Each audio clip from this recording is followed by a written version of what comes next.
Otep à tous, bien-aimés, frères et sœurs, les résultats de l'élection au Togo sont tombés, les élections législatives. Les résultats sont tombés. Ils sont encore provisoires, mais bon, le provisoire, en fait, c'est la réalité, c'est la finale. Hein. Bref, quels sont les résultats? Le parti UNIR, celui du président sortant, non. Le président qui se maintient, le président à vie, Eyadema, l'emporte avec un score de 108 députés sur 113. 108 sur 113. Donc le parti du président Eyadema a gagné l'élection à plus de 95%.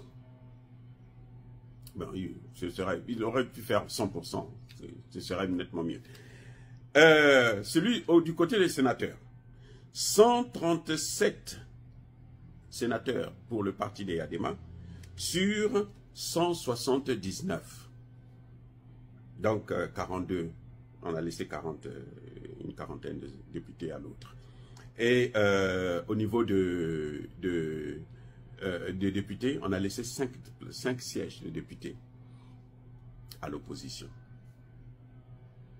Les amis, ce que nous sommes en train de voir, et c'est ça la démocratie. Quand vous les entendez parler de démocratie occidentale, la démocratie c'est ça. Quelqu'un qui est au pouvoir ne perd jamais l'élection en Afrique. Mais avec des scores comme ça, là, vous savez, ça montre que les Eyadema qui sont au pouvoir depuis 50 ans, avec ce score-là, ça montre qu'ils sont trop, oh là là, ils sont trop bons. Ce sont les meilleurs gestionnaires du monde. Ah oui, ça montre que les Togolais sont conscients. Ils ont regardé, ils ont vu, quand ça c'est un parti de... Ils sont trop bons, voilà, ils ont amené, ils nous ont sortis de la pauvreté, ils nous ont sortis de l'insécurité, ils nous ont sortis de l'insécurité, je parle d'insécurité physique, alimentaire, technologique, éducationnelle, tout. Ils nous ont donné notre souveraineté. Voilà ce qui est en train de se passer, voilà ce qui se joue. Et ça, c'est triste. C'est triste qu'on puisse avoir des scores comme ceux-ci. Vous savez les gars, on ne peut pas être là à se voiler la face. J'aurais souhaité que Eyadema puisse prendre tous les sièges. Pourquoi il laisse 5 sièges de députés à l'autre, à l'opposition? Ça ne sert à rien. Parce qu'ils feront quoi? Rien du tout. 5 sièges, c'est rien du tout. Donc, il a gagné l'élection. Et là, il est garanti, il a la garantie, le passeport à vie, illimité, pour être président de la République. Dire cela, c'est inciter à la haine ou à la violence. Non.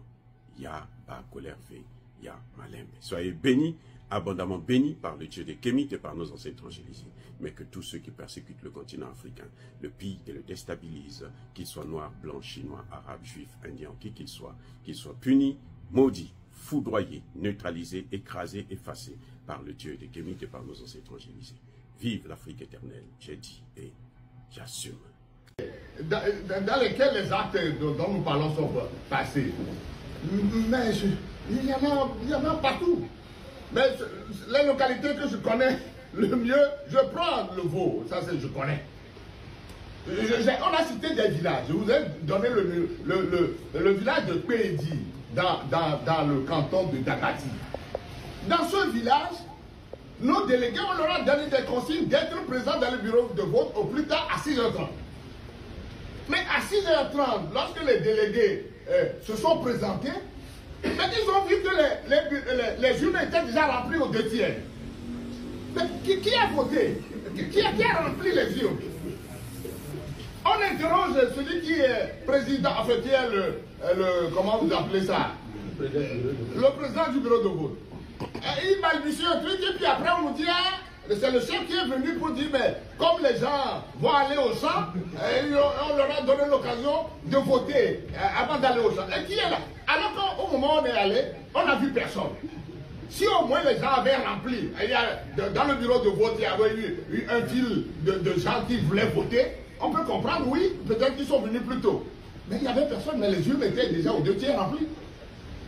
Alors, on a dû se bagarrer là-bas. On a envoyé notre maire, Milo Blanc, au front, et c'est lui qui a réussi. Par des méthodes que lui seul, lui seul a le secret, a bloqué le vote. Vous avez vu des vidéos qui ont circulé. Donc, on a ramassé, il a réussi à faire ramasser ces bulletins-là, et qu'on a empaquetés dans des trucs qu'ils ont apportés. On a dit de les détruire. Ils ont dit non. Alors, qu'est-ce qu'on va en faire? Ils disent on va l'emporter et après on fera rapport. Mais au moment du dépouillement, on ne sait pas, on ne connaît plus le sort de ces bulletins. On ne connaît plus le sort de ces bulletins. Dans d'autres endroits, à Djorougou, à Mamissi, j'ai appelé moi-même le président de la CENI. Il dit qu'il va se rendre sur les lieux. Et il s'est déplacé pour aller là-bas à Djorougou et autres. Mais les gens ont dit, mais lorsqu'il est venu, il a constaté que les gens ont rempli les urnes avant son arrivée. Il a regardé, il dit oui, il demande au président du bureau de vote là, de faire le constat et de continuer à voter. Et après, on fera un rapport. En mettant dedans, sur ce qui est illégal, bizarre là, on dit, mais on a rempli, mais continuez à voter et après, le reste, on verra. C'est quoi cette affaire? C'est quoi cette affaire? C'est ça que vous appelez des élections? C'est ça que vous appelez des élections? Moi, je ne sais pas quelle meilleure preuve on peut vous apporter. Il y en a partout et tout le monde sait. À vie. Mais pour ce qui est de ce régime dont il s'agit, le président de la République est élu pour un mandat unique de 6 ans. Point barre. On ne saurait en aucun cas être à la fois président de la République et président du Conseil. Le président du Conseil, son existence est liée par rapport à sa majorité. Mais le président de la République, lui, il est élu pour 6 ans. Point barre. Et je peux dire que c'est une alternance qui sera une réalité.